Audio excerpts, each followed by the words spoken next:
Bom, agora nós estamos gravando, então, mais uma vez, bom dia a todas. Hoje nós encerramos as nossas aulas expositivas com essa última aula, e na semana que vem nós teremos a nossa avaliação. Nessa avaliação da semana que vem, eu vou solicitar a vocês que vocês entrem às 8 horas da manhã de sábado, que vocês olhem a avaliação que eu vou disponibilizar para vocês realizarem, e que vocês tenham 4 horas, né? 9, 10, 11, até meio-dia, do horário do MS, para enviar por e-mail a avaliação de vocês no formato de uma lauda. Vou pedir também que vocês enviem aquelas solicitações de pequenas reflexões em um parágrafo. Então, como nós vamos fazer? Vocês vão me enviar 2 arquivos. Um arquivo com a avaliação em torno de uma lauda e um arquivo com aquelas reflexões que eu pedi ao longo do curso. Aí alguém perguntará, professor, quais são mesmo as reflexões? Elas estão nas aulas, ok? Aí o trabalhinho de dar uma procurada lá o que tem. Cada reflexão de um parágrafo que vocês fizerem vai valer de 0 a meio ponto.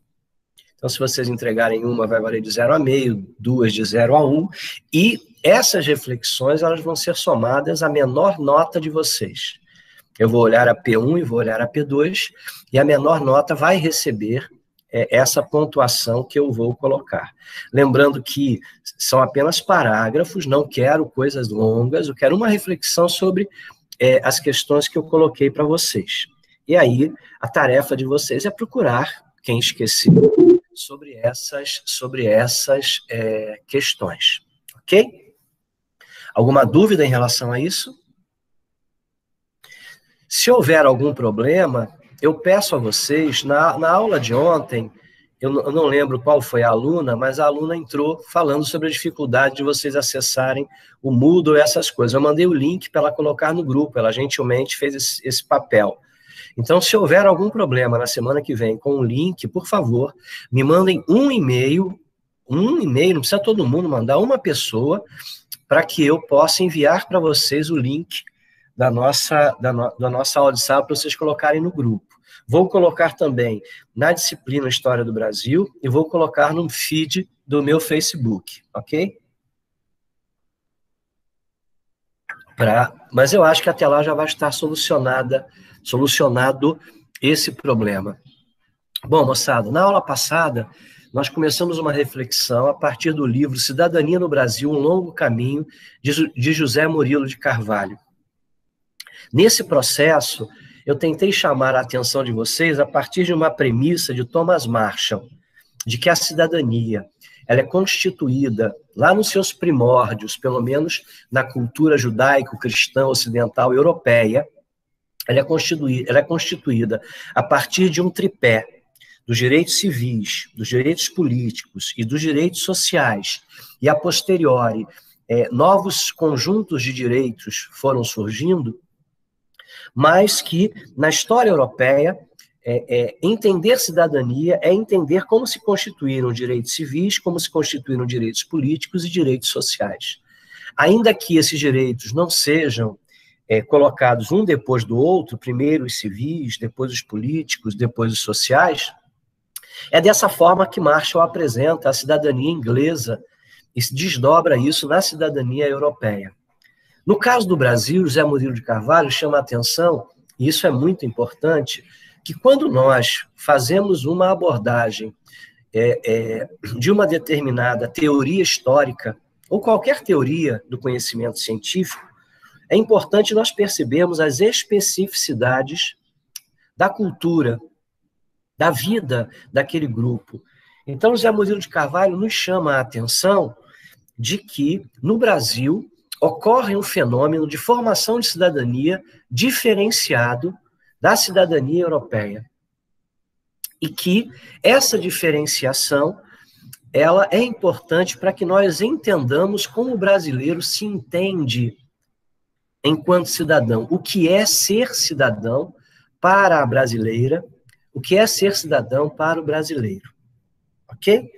Bom, na aula passada, eu fiz com vocês uma caminhada entre a colônia, o Império e o início da República, onde eu tentei chamar a atenção de vocês de que os direitos civis foram direitos negados à maior parte da nossa população brasileira. Não esqueçamos que os direitos civis estão, dentre eles, o direito à vida e o direito à liberdade. Esses dois elementos constitutivos dos direitos civis, em uma sociedade escravista, ele não é muito praticado. Então, nós podemos dizer que boa parte da população brasileira não teve direitos históricos civis. De igual forma, chamar a atenção de que, apesar do Brasil ser um país que, desde o Império, tem uma sequência de processo de votar e ser votado, esses direitos chamados políticos também foi negado à maior parte da população. Vimos que isso ocorre durante o Império, como também se maximiza no início da República.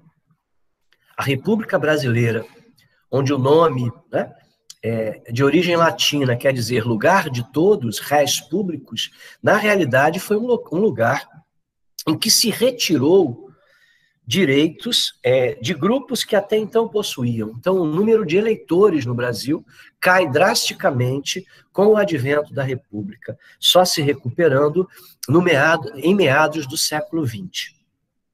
Bom, então, nós fizemos uma aula percorrendo colônia, império e início da República, onde nós observamos que boa parte da sociedade brasileira não detinha os direitos civis e os direitos políticos. Eu disse, vamos analisar, na próxima aula, disse isso no sábado passado, o fenômeno do varguismo, o fenômeno de Getúlio Vargas. O que acontece com o período varguista no Brasil? Me dê só um minuto que eu vou buscar um pendrive aqui.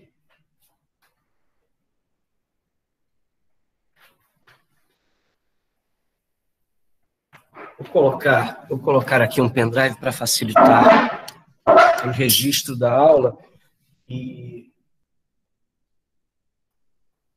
as anotações de vocês.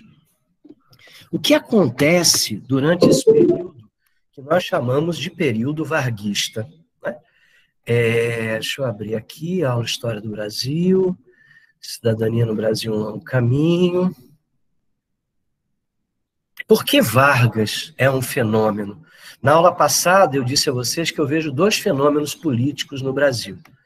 Eu vejo a figura de Luiz Inácio Lula da Silva, que, no meu entendimento, se reelegeu 4 vezes no Brasil, já que, para mim, ele é o grande responsável pelas eleições de Dilma Rousseff.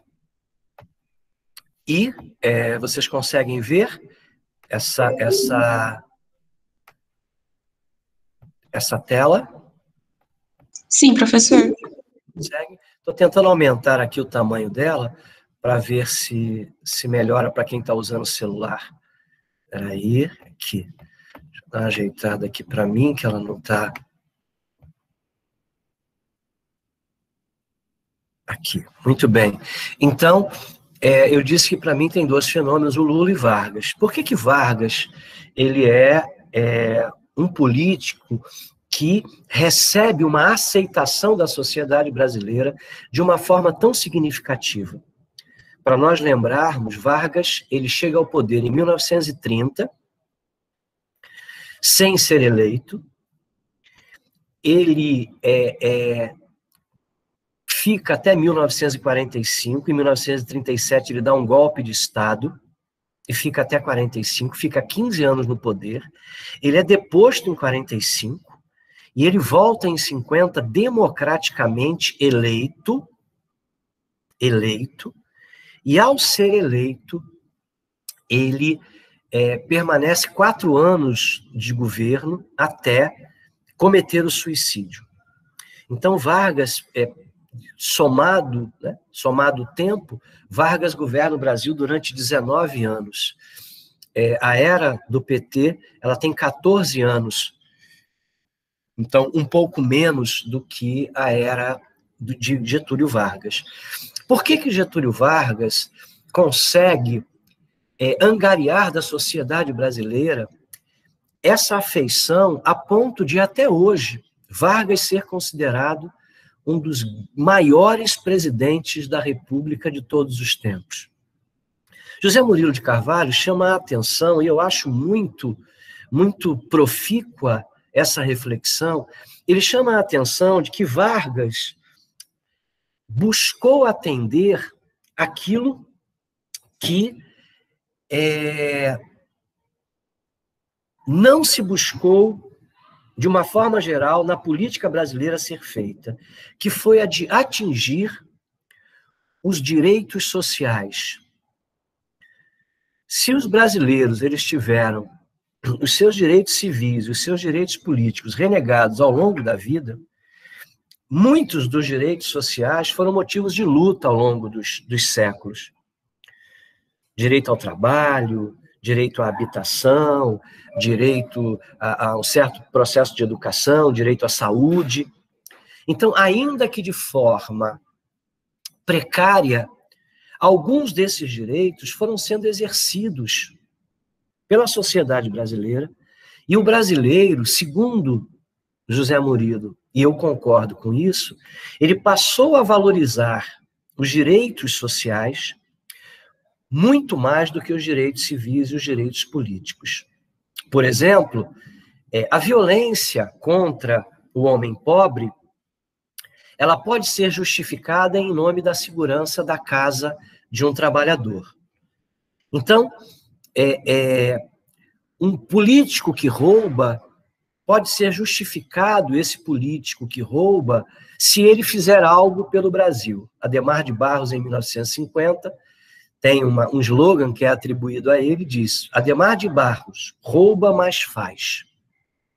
Então, o brasileiro se acostumou a abrir mão dos direitos civis, mesmo a vida, e dos direitos políticos, e lutar pelos direitos sociais.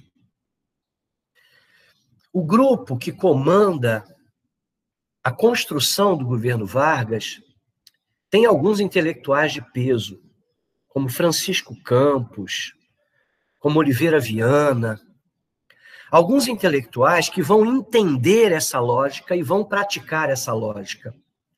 O que o governo Vargas, então, irá fazer? O governo Vargas irá investir fortemente nos direitos sociais. Cria, em 1930, o Ministério do Trabalho. Cria, em 1946, um conjunto de leis que até hoje é uma das mais importantes do Brasil, que é a CLT, a Consolidação das Leis Trabalhistas, um conjunto de leis voltadas especificamente para os direitos do trabalhador. Pega os sindicatos que existem, e colocam esses sindicatos como parte do Estado, atrelados ao Estado. Muitos veem isso como um golpe, em que esse sindicalismo atrelado ao Estado, ele fica encabrestado, ele fica preso ao Estado, e tem sentido essa leitura, mas, por um outro lado, esse sindicalismo também passa a ter voz. Lembrando que, nessa recente república, que ia de 1889 até 1930, e se nós pensarmos no período que antecede colônia e império, há muito poucos direitos aos trabalhadores e às trabalhadoras. O último governo que antecede a Vargas, o governo de Washington Luiz, ele costumava dizer que a questão social é caso de polícia. Ou seja, se reagir às manifestações do povo, conforme nós vimos nas revoltas urbanas e nas revoltas rurais que ocorreram na chamada República Velha, Canudos, Contestado, Chibata, Vacina, Tenentismo, né? Se reagia com a violência das forças de segurança do Estado. Vargas vai perceber esse espaço de demanda da sociedade e vai ocupar esses espaços. Então, você vai ter leis urbanas, você vai ter a CLT, você vai ter o Ministério do Trabalho, você vai ter o dia 1º de maio, que é o dia do trabalho no Brasil, né?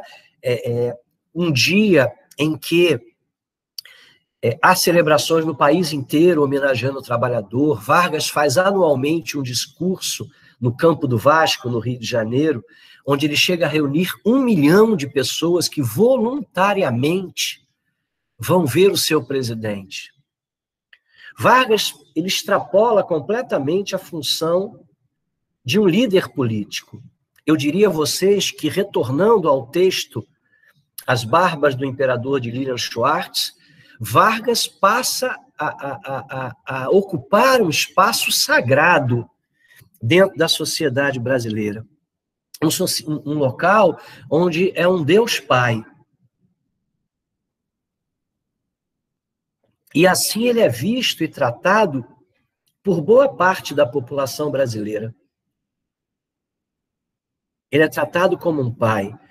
Existe uma piada que costuma dizer que Vargas era o pai dos pobres, sem deixar de ser a mãe dos ricos. É muito interessante essa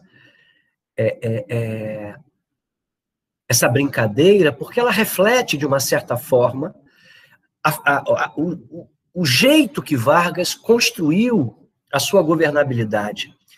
Ele busca retirar os conflitos do mundo do trabalho, mas ele também submete o mundo do capital ao Estado. Então ele consegue fazer um diálogo entre esses dois elementos. Então o mundo do capital é satisfeito com Vargas, menos o setor internacionalista, que será sempre um inimigo de Vargas, já que Vargas tem uma proposta de um capitalismo mais nacionalista.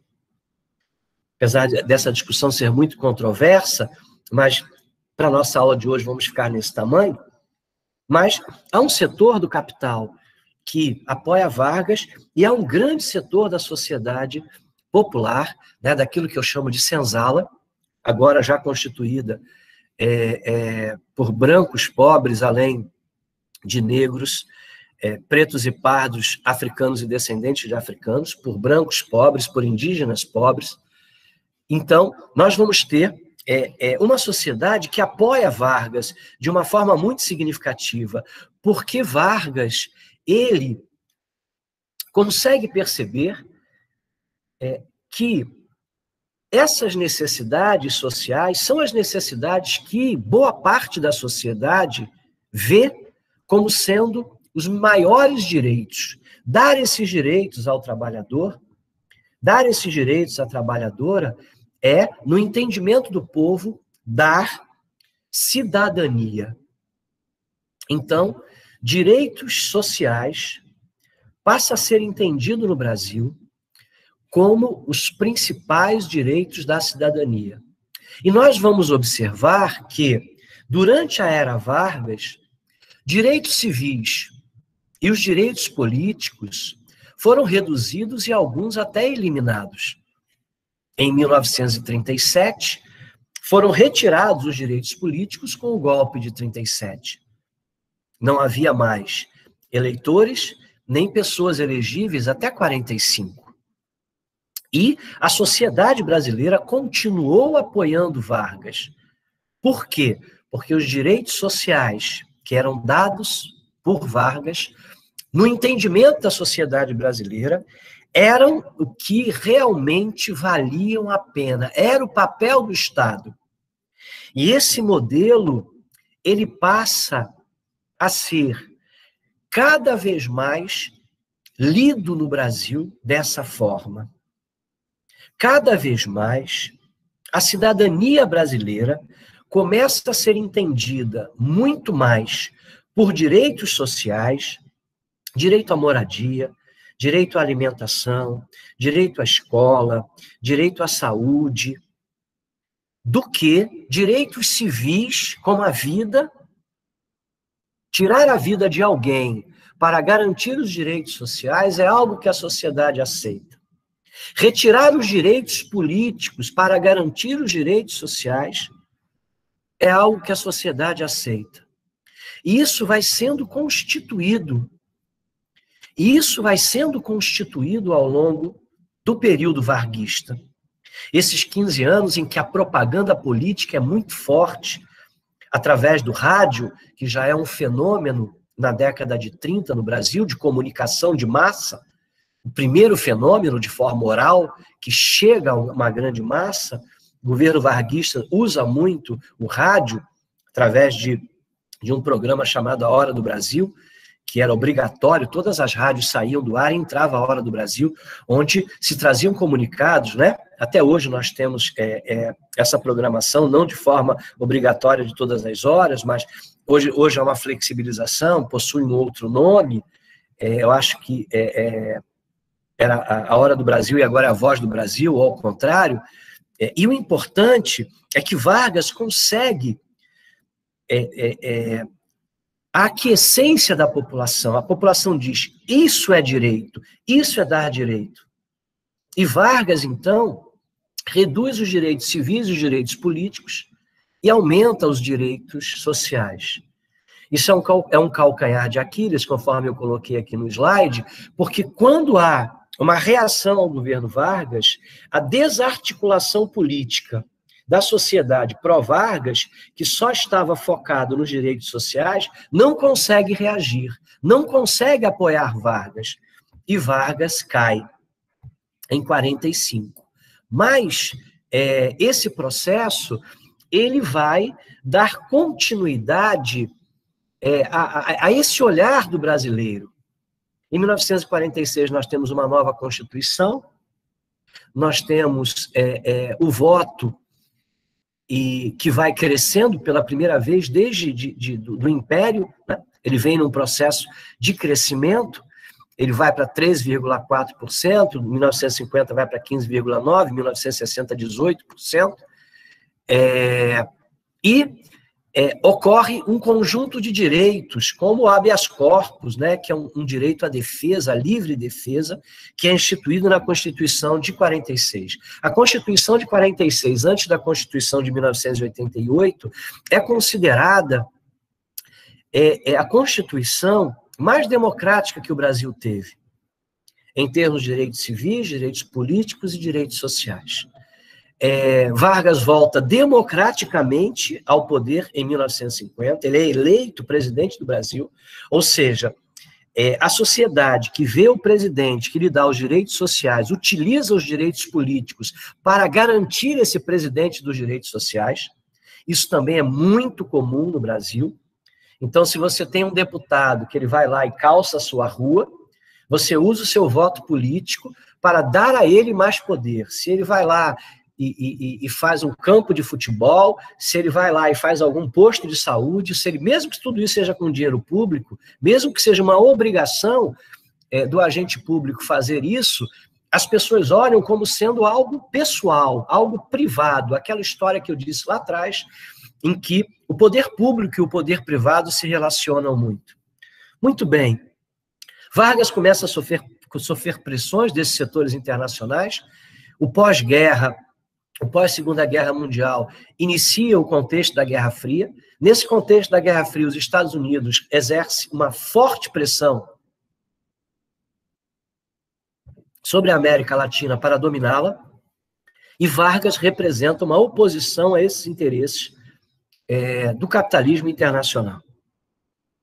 Isso vai levar a um processo de fortalecimento dos inimigos de Vargas e leva a 1954 ao suicídio de Vargas. Mesmo com a morte de Vargas, nós vamos ter os presidentes que sucedem a Vargas, como Juscelino Kubitschek, eles vêm dentro do grupo varguista. Juscelino é do PSD, um partido construído dentro do processo varguista, dentro dos grupos varguistas. Juscelino tenta o nacional-desenvolvimentismo, que é uma tentativa de conciliação dos interesses nacionais com os interesses internacionais. Esse modelo de governo, esse projeto de governo, ele vai levar o Brasil a um extremo processo inflacionário.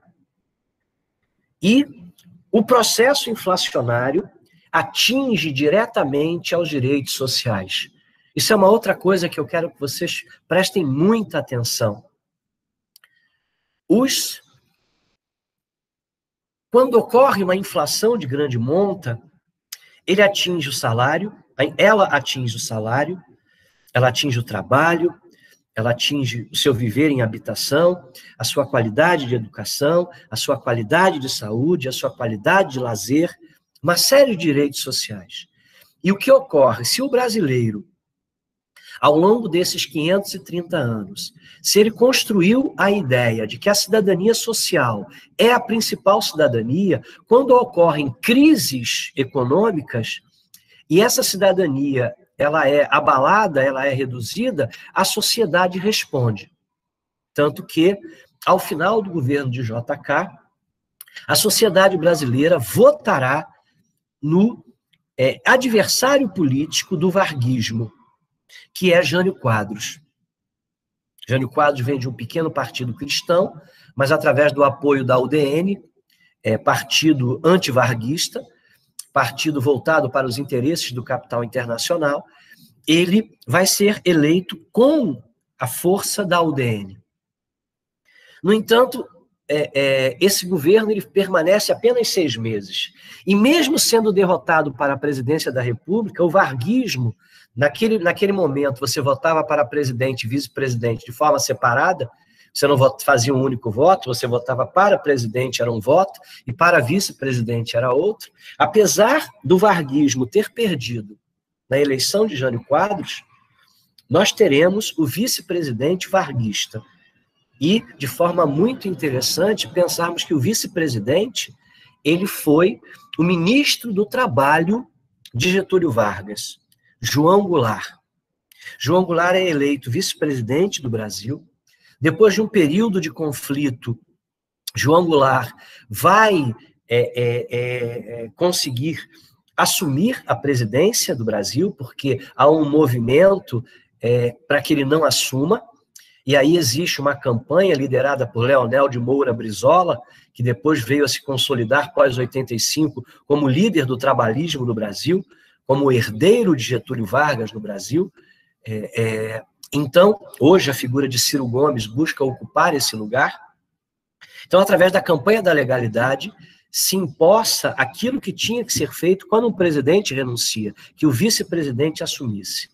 Mas é feito um acordo para que o presidente ele comande o país com poderes limitados. Daí se forma um parlamentarismo, em que o legislativo brasileiro terá uma ascendência maior sobre o executivo. Isso será revogado em 1963, quando os poderes do executivo retornam totalmente para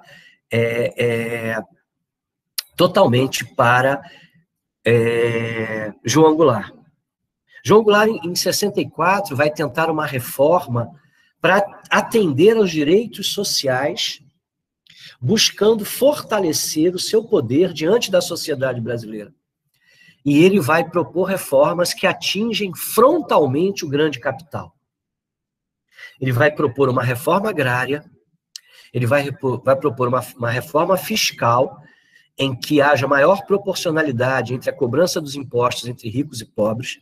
Ele vai propor uma reforma bancária, para que o sistema bancário atenda mais aos interesses da sociedade, não seja um sistema de sugador das riquezas, né? O capital bancário é um capital que ganha rios de dinheiro e investe muito pouco do que ele ganha na sociedade, e uma reforma educacional que atingiria diretamente os interesses da sociedade brasileira nos seus direitos sociais. Esse movimento faz com que João Goulart sofra o famoso golpe de 64. O golpe de 64, ele irá iniciar uma ditadura no Brasil. Eu não gosto de chamar essa ditadura de ditadura militar, ponto. Eu digo que é uma ditadura civil-militar, porque nós tivemos uma forte participação da sociedade civil, e aí eu estou me referindo a todos os setores da sociedade, os setores pobres e os setores ricos da sociedade, e eu já explico por quê, qual é o meu entendimento sobre esse apoio, sobre a ditadura. Então, eu a chamo de ditadura civil-militar, para não retirar a responsabilidade dos civis nesse processo. Essa ditadura civil-militar ela vai durar de 64 a 85. E o que nós vamos ver nessa ditadura é uma percepção muito parecida com a percepção varguista. Retirada dos direitos civis, né, os atos institucionais, que o AI-1, o AI-2, o AI-3, o AI-4, o famoso AI-5, que retira totalmente os direitos da sociedade, o ato institucional de número 14, que estabelece pena de morte no Brasil, nos casos de guerra, retiram os direitos civis. Isso faz com que um conjunto de intelectuais de esquerda, a grande maioria oriundos das universidades, por isso eu chamo de Casa Grande de esquerda, se voltam contra essa ditadura e vão sofrer um processo de uma caça, né, através de órgãos que são criados para perseguir, punir, torturar, matar e exilar aqueles que são contrários a esse grupo. Mas a sociedade brasileira como um todo não é contrária à implantação da ditadura civil-militar. É muito importante dizermos isso. Quando nós lemos nos livros de história, Var Palmares, os grupos de guerrilha, livros como O Que é Isso, Companheiro, do jornalista Fernando Gabeira, nós achamos que o Brasil inteiro se insurge contra a ditadura civil-militar. Isso não é verdade. A sociedade brasileira, até o ano de 1973, ela se submete, acata e apoia a ditadura civil-militar. Mesmo que o Brasil, de um conjunto de partidos, passe a viver o bipartidarismo, como está aqui, nesse slide, só volta ao pluripartidarismo em 1982. Então, as eleições de 66, de 70, de 74, de 78 são bipartidárias. Então, apesar das reduções dos direitos políticos, apesar dos atos institucionais que retiram direitos civis, a sociedade brasileira se mantém, boa parte dela, apoiando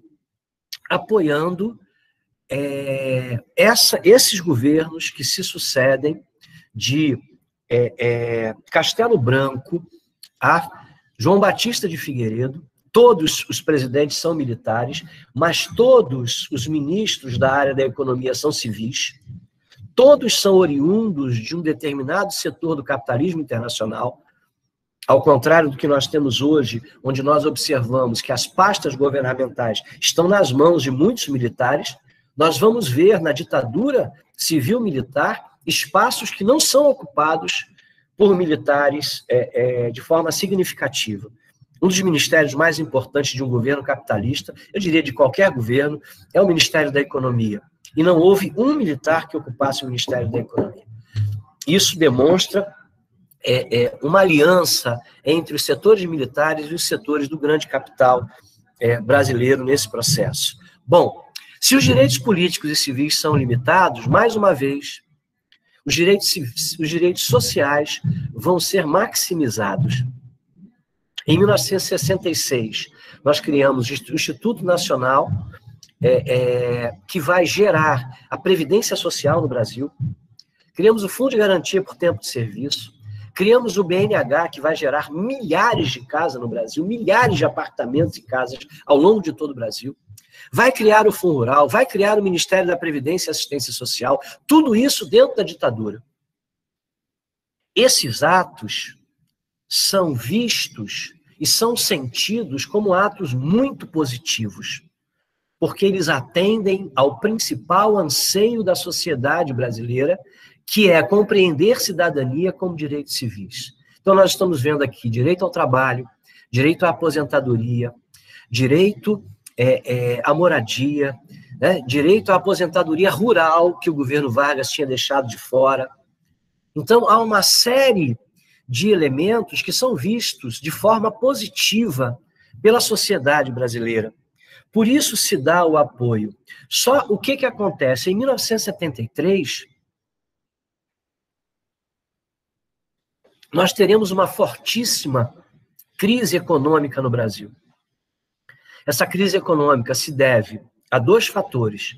Há uma crise internacional, famosa, conhecida como crise da OPEP, e uma crise nacional. Crise nacional, que é aquela em que os investimentos estrangeiros chegaram ao Brasil com a ditadura e começam a ser os lucros voltarem para as suas pátrias, fazendo com que o Brasil vá perdendo capital. Isso faz com que entre numa gravíssima crise econômica, e ao entrar nessa grave crise econômica, a sociedade brasileira perde direitos sociais. Ao perder direitos sociais, a sociedade responde contra a ditadura civil-militar. Eu demonstro isso para vocês através das eleições. Até as eleições que antecedem a 74, a Arena, o partido governista, ele possui a ampla maioria do Congresso Nacional, Câmara dos Deputados e Senado Federal. A partir de 1974, a população brasileira começa a votar fortemente no único partido, já que era bipartidário, era o partido da situação e o partido da oposição, passa a votar de forma muito maciça no único partido que é contrário ao governo, que é o MDB, que é a oposição consentida. Em 1974, o Senado passa a ter 16 novos MDBistas para apenas 6 novos arenistas. Isso acende a luz do governo. O Congresso Nacional, de 87 MDBistas, passa para 165, e de 223 arenistas passa para 198. Apesar deles continuarem sendo maioria, na Câmara dos Deputados, os MDBistas crescem muito. Então, a sociedade brasileira, ela luta contra a ditadura através do bipartidarismo. Ela apoiou durante um tempo essa ditadura, e quando a sociedade viu que a ditadura não atendia mais aos interesses, ela começa um processo de luta. O governo tenta, de todas as formas, conter esse avanço, cria eleições indiretas para governador, eleições diretas para um terço do Senado, Lei Falcão, que proibia falas na televisão, eram apenas fotografias com textos que tinham que passar pela censura. Mas a população continua. Em 76, em 78, há um aumento muito grande.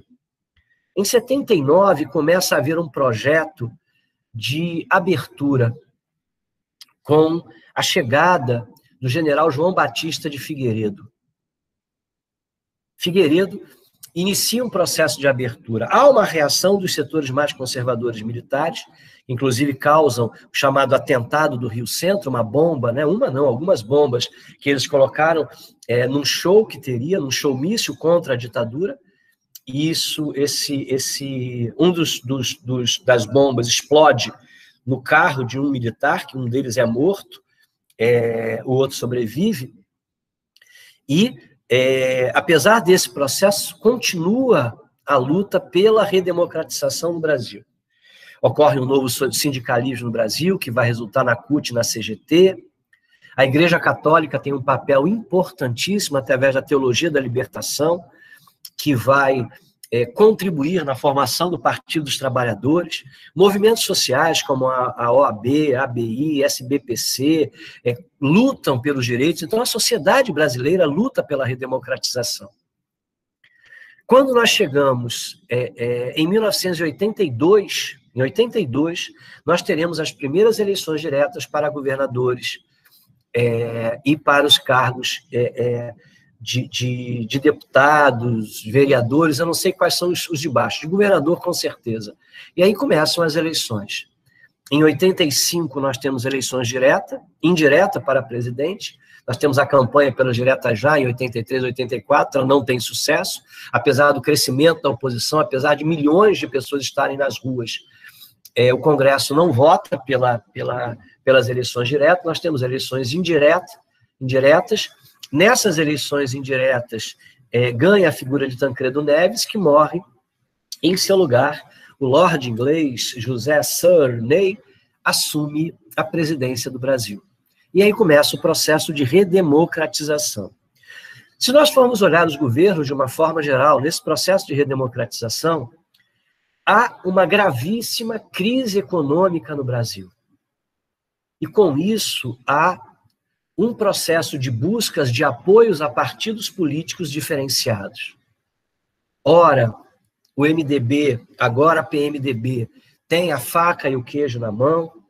Ora, o PSDB tem a faca e o queijo na mão. Então, a gente vê grupo de centro-direita, vemos grupos de direita, e uma crescente ao lado de tudo isso, do Partido dos Trabalhadores, que com apoio de bases sindicais, com apoio de uma intelectualidade acadêmica e sindicalista, e com apoio dos movimentos sociais que são realizados através da igreja, fazem com que esse partido cresça enormemente no Brasil, e junto com ele outros setores da esquerda. Isso vai fazer com que, em 2003, Lula seja eleito, pela primeira vez, presidente do Brasil. E, no primeiro mandato de Lula, nós temos uma fortíssima adesão da sociedade. Lula chega a ter quase 80% de aceitação da sociedade brasileira através de pesquisas realizadas por diferentes institutos. Como diz o próprio Lula, nunca antes na história desse país vimos algo dessa monta. Ao que se deve isso? Mais uma vez, eu atribuo, e aí já não tem mais José Murilo de Carvalho, porque José Murilo de Carvalho não analisa o Brasil da década de 2000, né, do novo século, o livro é anterior a isso, mas eu continuo a análise do José Murilo de Carvalho dizendo que o que ocorre no governo Lula é que esse estabelecimento, essa inteligência do governo Lula, as pessoas que estão à frente disso, alguns ministros, alguns intelectuais, algumas lideranças sindicais, alguns líderes de movimentos sociais, clamam pelos direitos sociais. E o governo Lula começa a construir uma série de projetos sociais. Bolsa Família, Minha Casa Minha Gente, né, Minha Casa Minha Vida, vai uma série. E esses projetos sociais, eles atingem diretamente os direitos sociais. Como a sociedade brasileira, historicamente, identifica a cidadania com direitos sociais, ela se sentiu plenamente contemplada com o governo Lula. E o primeiro mandato do governo Lula é um mandato que agrada muito a população. Penso eu que para dar continuidade ao poder, na democracia, por vezes, os grupos se aliam a grupos diferentes. No meu entendimento, o governo do Partido dos Trabalhadores, além de se aliar a grupos diferentes, o que é normal numa democracia, para tentar garantir a governabilidade, e aí, para mim, está o grande problema, se uniu a setores antagônicos e começou a realizar práticas que eram práticas comuns, equivocadas, práticas ilegais, que se estenderam para a eleição de Dilma, onde teve que se ampliar o leque de alianças, e mais ainda para a sua reeleição. Isso faz com que esse processo fragilize a estrutura do governo Lula, a estrutura do governo Dilma, e nós comecemos a ver colocados pelos seus adversários uma série de erros cometidos pelo Partido dos Trabalhadores e seus aliados de esquerda. Infelizmente, eu não creio que tudo o que aconteceu, que tudo o que foi colocado seja mentira da direita contra a esquerda. não consigo ver dessa forma. Acho que o período do PT no Brasil trouxe grandes avanços sociais para o Brasil, mas se pagou com um preço muito caro esses avanços. A composição, a aproximação do Partido dos Trabalhadores com o grande capital e da esquerda que apoiava o Partido dos Trabalhadores fez com que velhas práticas que nunca mudaram, infelizmente, e aí a gente está vendo Odebrecht, está vendo tudo isso aí que acontece, houve manipulação política, sim, houve excessos absurdos, sim, houve golpes, sim, mas isso não retira a responsabilidade, a parte que cabe ao governo petista desses 14 anos. Hoje nós sofremos uma gravíssima crise ideológica política que leva à ascensão de um modelo dito não político, que é o bolsonarismo. Não há grupos não políticos, não há grupos apolíticos. Nós temos, quando você se nega a ter uma posição, isso é uma posição. Então nós vivemos uma era Bolsonaro, em que a sociedade brasileira reagiu de forma muito forte, da mesma forma que ela se deu de forma muito forte aos governos petistas, ela reagiu de forma muito forte a isso. O governo chegou a um momento em que a crise econômica tomou conta, o que restringiu os direitos sociais, mas não há dúvida de que a era do PT no Brasil trouxe importantíssimas conquistas. Infelizmente, elas foram acompanhadas de aproximações e de incorporações de práticas que mancharam parte da trajetória do Partido dos Trabalhadores. Essa é a minha análise. Hoje, o que nós temos? Hoje nós observamos que os governos, para serem bem-sucedidos, eles têm que investir nos direitos sociais. Ao contrário de outros países que veem os direitos civis e os direitos políticos como principais, no Brasil, a minha análise, uma análise de um não cientista político, uma análise de um historiador antropólogo, é que os governos que investirem nos direitos sociais conseguirão ter apoio da sociedade brasileira. E nós vivemos um momento muito grave, onde a saúde brasileira está em xeque, onde nós temos mais de 400 mil pessoas mortas por uma doença que os organismos competentes, nacionais e internacionais, dizem que poderia ter sido evitado. Então, nós vamos ver como a sociedade brasileira vai reagir a esse processo. Se ainda a aversão que foi construída contra a esquerda brasileira, se ela ainda sustentará uma reeleição desse modelo que está colocado na figura de Bolsonaro, ou se já haverá uma reação nas urnas capaz de conter uma reeleição desse modelo. Ou a sociedade brasileira ainda apostará nesse processo, ainda com uma animosidade com o que ela ficou convencida da negatividade do governo petista, onde muitas das coisas boas foram esquecidas, isso é muito comum nas sociedades, ou o modelo que está vigente já é de forma insatisfatório para que a sociedade busque um novo caminho. E esse novo caminho pode não ser necessariamente, e eu creio que não será, um retorno ao modelo de centro-esquerda no Brasil. Infelizmente, eu estou agora dando uma opinião pessoal, encerrando a nossa disciplina.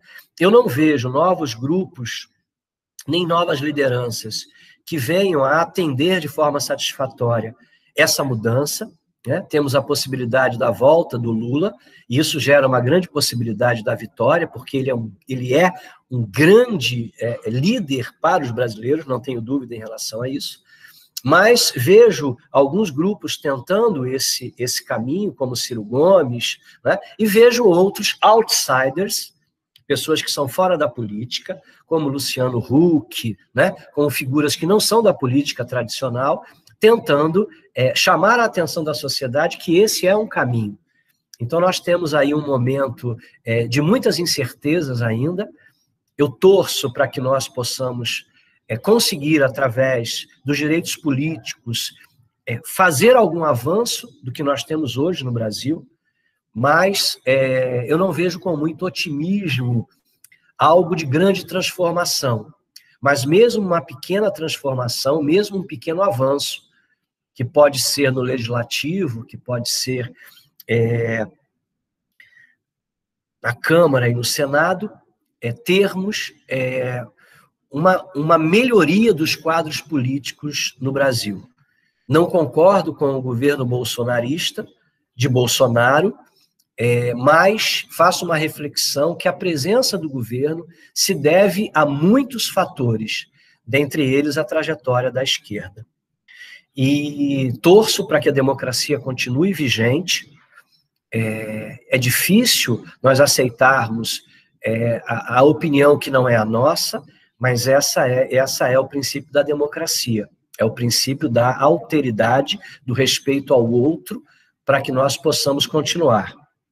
Penso que, através de trâmites legais, pode-se deter erros de presidentes, conforme a sociedade acreditou com Fernando Collor de Mello, conforme a sociedade acreditou com Dilma Rousseff, e realizou isso. Alguns chamam de golpe, outros chamam de utilização da democracia, e aí é um longo debate sobre isso. Quando eu comparo os atos da Dilma com os atos do atual governo, eu acho que houve um peso muito grande sobre ela, ao contrário do que temos hoje, em termos da utilização da ameaça de um Estado democrático de direito, mas ainda temos um presidente democraticamente eleito e que tem um tempo de vigência e que nós temos que trabalhar democraticamente para que consigamos um Brasil melhor.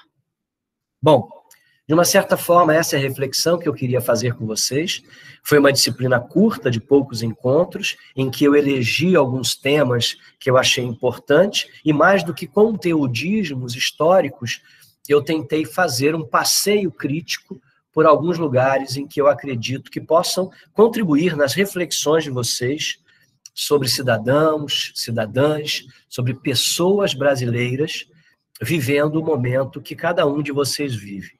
Sei que tem muita gente que quer o melhor, ainda que muitas vezes erre buscando o melhor, mas muitas pessoas querem o melhor, e eu acho muito importante nós dialogarmos, trocarmos ideias, tentarmos ficar no campo das ideias, e não no campo do ódio pessoal, não no campo de binarismos que sejam pessoais. Então, eu desejo a todas que vocês possam aproveitar alguma coisa dessa reflexão. Tentei me colocar de uma forma muito tranquila, sem aquecer os ódios. Entendo que temos que ter posições, e eu tenho as minhas, só que creio que temos que discutir mais ideias do que pessoas nesse momento, até para não fortalecermos o erro. Quando falamos muito sobre o erro, pedagogicamente nós o fortalecemos. Alguma questão que vocês queiram colocar para que nós possamos encerrar e no sábado que vem nos encontrarmos para a avaliação?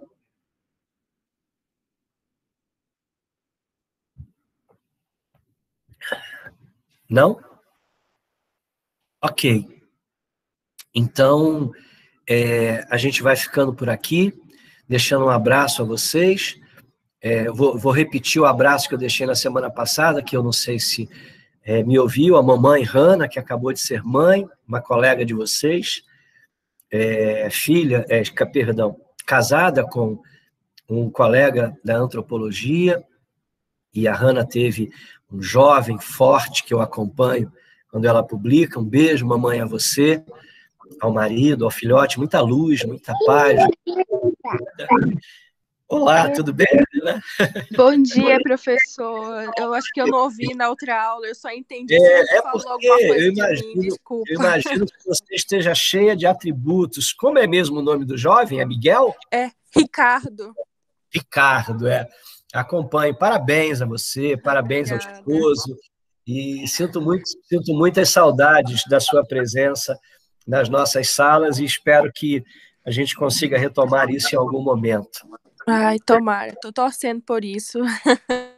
Beijo, querida. Um abraço. Bom final de semana. Tchau, também. tchau. E aí eu estendo esse beijo a todas e a todos, desejando a vocês um final de semana feliz, uma vida feliz, uma vida de afetos, de construções, que a vida profissional de vocês possa ser uma vida voltada para um mundo melhor, né? Um mundo decente e prudente, né? E que a gente consiga, ainda que diante de tanta dor, de tanta coisa que a gente está vivendo, consigamos ainda falar de amor, né? Que é importante. Vou desligar, vou sair desejando a vocês um excelente dia. Fiquem bem, um beijo na alma.